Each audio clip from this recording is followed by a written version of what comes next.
Hi, this is Nat, and this is going to be a video lesson on using a protractor to measure, draw, and classify angles. We've been studying data analysis and graphing, so this might seem like a little bit of a weird lesson, but you're actually going to need this information to do a good, accurate pie chart, and we'll talk about why later. Just so that we all have some common vocabulary, let's start out by looking at the different parts of the protractor. Every protractor, no matter what, has 4 parts. The most important is the origin, and on different protractors it might look different ways. On this protractor that we're looking at here, the origin is this little hole. On this protractor, the origin is actually this little dashed mark at the bottom. It's important to know where the origin of your protractor is because anytime you're measuring or drawing an angle, the origin is going to be the place that corresponds to the vertex of the angle. The vertex obviously being that point where the angle changes direction. The second protractor part to really be aware of is the baseline. And again, depending on the protractor you have, the baseline can be different. And on this pink protractor we're looking at right here, the baseline is this line that runs on either side of the origin. That's your baseline. On this protractor, the baseline isn't actually a line, it's the bottom edge of the protractor. The baseline always runs between the origin and the 2 zeros and 180s on the protractor. So if you look 0, 180, 0, 180, the baseline connects the origin to your 0 and 180 points. The baseline is important because when we're measuring angles, the baseline is going to be lined up to at least, well not at least, exactly one of the 2 rays of the angle.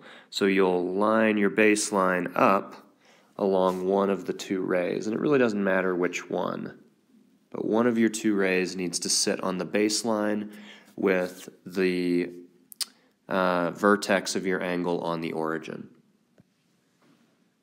So here's a quick example of that.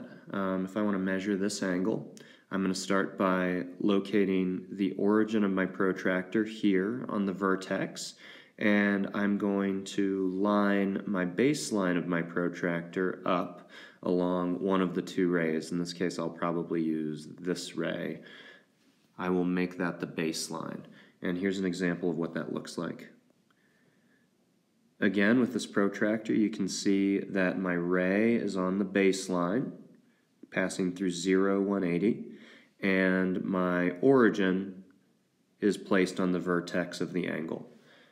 This makes it so I can use those final parts of the protractor, which are the scales. Most protractors have 2 degree scales, one going each direction. It's possible to find a protractor that only has 1 degree scale, but I wouldn't recommend it. It makes it a pain to use. So you've got 1 degree scale that runs from 0 to 180 going one direction, and 1 degree scale that runs from 0 to 180 going the other direction, typically an inside and an outside degree scale. The same is obviously true on this protractor here. The difference is that you'll see that the outside one has a full set of little angle measurement marks between the tens, whereas the inside one does not. The reason being that you can use the outside markers for the inside as well. So, when measuring an angle, all we have to do is read the correct scale. And this sounds pretty simple, but this is the thing that students mess up all the time. Students that have trouble with this will read the wrong scale, typically because they're always reading the outside scale, not thinking about whether the inside or the outside scale is the correct one to use. So a good rule of thumb is to imagine your angle opening outward from your baseline ray. So If I think about this, my angle's opening this way, coming from 0, and I'm going to read the scale that has its 0 at the baseline, not the 180 at the baseline. So this one's coming 0, 10, 20, 30, 40, 50, almost to 60. So I'll read that inside one and maybe say that it's 59.5 degrees or about 60 degrees.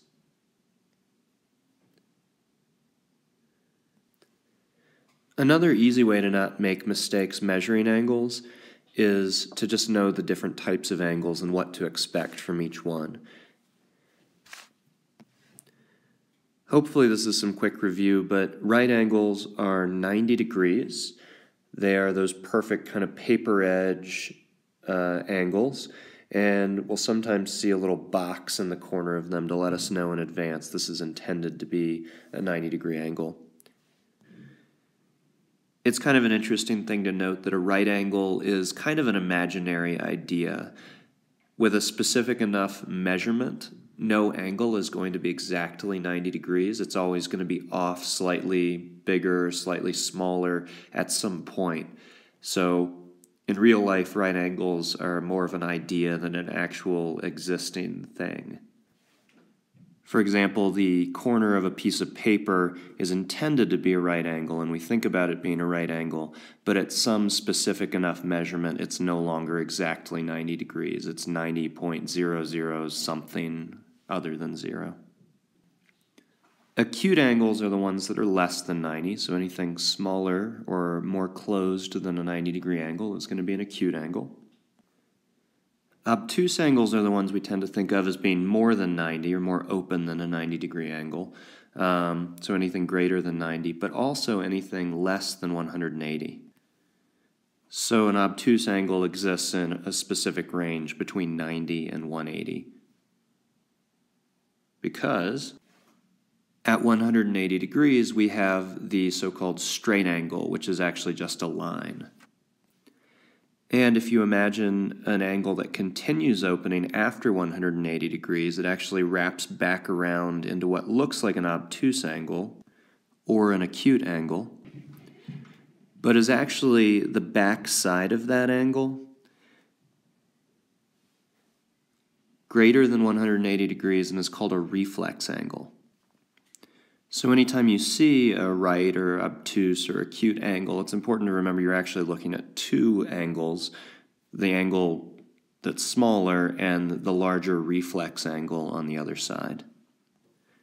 So keeping in mind the different types of angles, you shouldn't have too many problems measuring, or you shouldn't read the wrong scale. If you see an angle that's acute and you read it as bigger than 90 degrees, then you obviously have read the wrong scale. Similarly, if you see an angle that's obtuse and you read it as being less than 90, then again, you've read the wrong scale. So, easy way to avoid that mistake. The last thing we're going to cover is how to draw angles using the protractor, and this is actually going to be the most important thing to us when we do our pie charts. We're going to be drawing angles that specifically match the data that we're trying to display. So it's going to be important to be able to draw an angle of a specific degree measurement. To do that, you just set your protractor down. If you know where you want the center of your pie chart or the vertex of all those angles to be, you should definitely place your origin on that vertex. And from there, you're going to mark it, if it hasn't been marked already, but you're also going to mark two other places on the protractor. You'll mark the end of one of your baselines, and it doesn't really matter which one. It really just depends on which direction you want your angle to face or where you want it to open up from. So let's say I mark this side. I mark the end of my baseline, and I mark the measurement I want my angle to be. So if I'm trying to draw a, 70-degree angle, I'll go from my 0 mark here at my baseline out and around to the 70 mark. Keeping in mind, again, to mark the correct side of the scale. I want to make sure that I'm marking the scale where I chose to put my 0. If I was trying to draw a 70-degree angle on the other side, again, I'd mark my 0 mark which is the same as the 180, but I'll mark the 70 on the interior scale, either on the inside or on the corresponding outside part. Either way I've chosen to do it, I draw my angle by simply connecting those two marks on the exterior scale of my protractor to the origin mark that I made. I do this after picking up the protractor, but I'll just leave this down to show you. We connect from the origin to the marks we've made. And this is true regardless of whether we do it on the left or the right.